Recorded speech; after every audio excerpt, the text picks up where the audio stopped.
дарын лагерінде қазіргі уақытта 5-ші ауысым өтіп жатыр. Квест дайын деген ауысым. Барлық 420 бала қазір демалуда. Оның ішінде 350 бала осы Шығыс Қазақстан өңірінен, әрбір түкпір-түкпірінен келген балалар, ауылдық мектептердің балалары. Олар жаздық жолдама деген жоба аясында Қазақстан халқының қайырымдылық қорымен келіп отырған балалар. Сонымен қосымша бізде осы ауысымда Атырау облысынан келген 60 баламыз демалып жатыр. Осы ауысым аясында балалар үшін әртүрлі квесттер өтеді.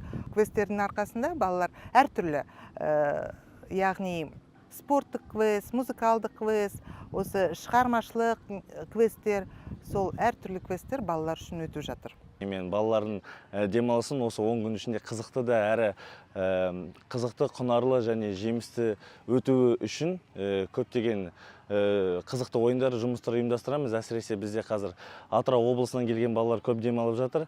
Яғни Атырау облысынан келген балалардың әсері біздің лагерден өте күшті, себебі бірінші кезекте әрине ол біздің табиғатымыз. Кеше келгеннен бері қайықпен серуендеуге бардық, қайыққа отырдық, жаңа суда жүзіп көрдік. Олар тоже суда бірінші жүзіп тұр екен. Жүзген себептіктен бізге ең бірінші тауларымызға қызықты, орманымызға қызықты. Яғни бізге мынау таулар және ормандар сурет сияқты көрінеді деген сияқты бізге айтады күнде. Осы лагерге келгенде мен бірінші тауларды көріп, осы өзім күшті сезім қалдым өзімді. Сосын ауа райы өте күшті. Кеше сосын қайықпен серуендеуге бардық. Сосын тамақтары өте күшті, жақсы, тәрбиешілері өте жақсы. Өте көп достарын таптым. Бәрі күшті, позитивный. Ақ сиса, қызыл сиса, сиса, сиса, қалмайдау кімдері жаяу зорлық қылса. Шорманың Мұстафасы аттымды алып, атандым сол себептен жаяу Мұсай.